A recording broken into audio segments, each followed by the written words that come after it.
નમસ્કાર મિત્રો, તો આજે ફાઇનલી રાજ્ય પરીક્ષા બોર્ડ દ્વારા ટાટ એસ એટલે કે માધ્યમિક સેકન્ડરી 2026નું જાહેરનામું બહાર આવી ચૂક્યું છે.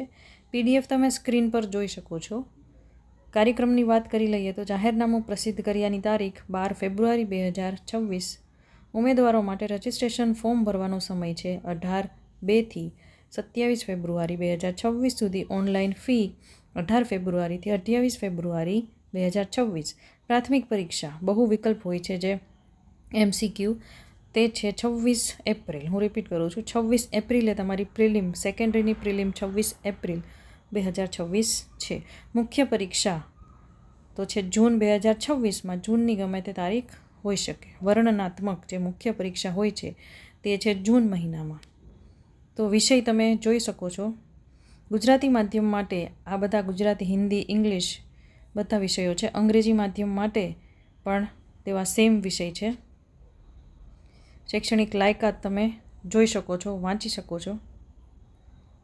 બીએડ કર્યું હોય ખાસ કરીને તે લોકો સેકન્ડરીની જે એક્ઝામ માટે ફોર્મ ભરી શકે છે. પરીક્ષા ફી તો SC ST SC BC EWS PH category માટે 400 અને જનરલ કેટેગરી માટે 500ની ફી છે. કોઈપણ સંજોગોમાં ફી તમને પાછી મળશે નહીં. કસોટી પરીક્ષાનું સ્વરૂપ તો શિક્ષક અભિરુચિ કસોટી ટાટ તરીકે ઓળખાય છે. પ્રાથમિક પરીક્ષા અને મુખ્ય પરીક્ષા આપણે જેમ વાત કરી તે ધ્યાનમાં લેવાની બાબત છે કે 200 ગુણની પ્રાથમિક પરીક્ષા હોય છે. મલ્ટિપલ ચોઇસ ક્વેશ્ચન એટલે કે MCQ. આ કસોટીમાં વિભાગ 1માં 100 પ્રશ્નો રહેશે અને વિભાગ 2માં 100 પ્રશ્નો રહેશે, એટલે કે ટોટલ 200 ગુણ. 100 ગુણનો પ્રથમ વિભાગ તમામ ઉમેદવારો માટે સરખો હોય છે. ઠીક છે, પ્રથમ વિભાગ બધા માટે સેમ હોય છે.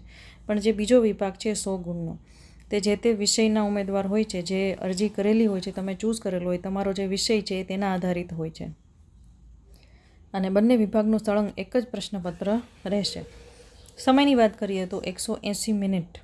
ધ્યાન રાખજો, 180 મિનિટ. દરેક પ્રશ્નનો 1 ગુણ હોય છે.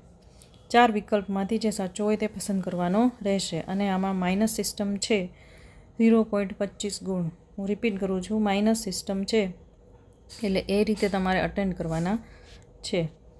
તો આ રીતે આખો સામાન્ય અભ્યાસ વિભાગ 1 કે સામાન્ય જ્ઞાન, બંધારણની મૂળભૂત ફરજો, શિક્ષક અભિયોગ્યતા, મનોવિજ્ઞાન, તાર્કિક અભિયોગ્યતા, અંગ્રેજી ભાષાની જાણકારી એટલે કે એમાં જે જનરલ ગ્રામર હોય છે તે, ગુજરાતીની જે વ્યાકરણના બધા નિયમો અને સવાલો હોય છે. વિભાગ 2માં ખાસ વિષય એટલે કે તમારું કન્ટેન્ટ, જે તે વિષય તમે અંગ્રેજી, હિન્દી, સંસ્કૃત જે હોય છે તેનું કન્ટેન્ટ હોય છે. પરીક્ષાનું માધ્યમ જે પણ તમારું હોય છે તે તમારે રાખવાનું હોય છે. ગુજરાતી અને અંગ્રેજી એમ 2 માધ્યમમાં લેવામાં આવશે. મુખ્ય કસોટીમાં થોડો ફેરફાર થયેલો તો મેં એનો પણ વિડીયો બનાવેલો છે. તો થોડું વાત કરી લઈએ તો પ્રશ્નપત્ર 1માં 100 ગુણ માટેનો 150 મિનિટનો સમય, પ્રશ્નપત્ર 2માં 100 ગુણ માટેનો 180 મિનિટનો સમય.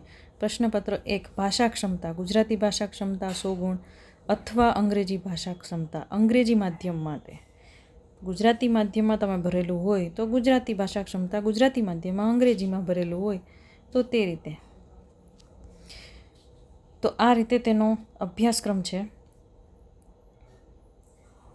તમે જોઈ શકો છો. અને હા, તમારે જો આ PDF જોઈતી હોય તો મેં મારું ટેલિગ્રામ ગ્રુપ બનાવેલું છે, તો ડિસ્ક્રિપ્શનમાં હું તેની લિંક આપી દઈશ, તો તમે તે જોઈન કરવા વિનંતી. તો હું ટૂંક સમયમાં જ આ PDF શેર કરી દઈશ.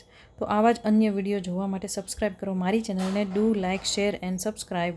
I will meet you in my next video. Till then, bye and work hard.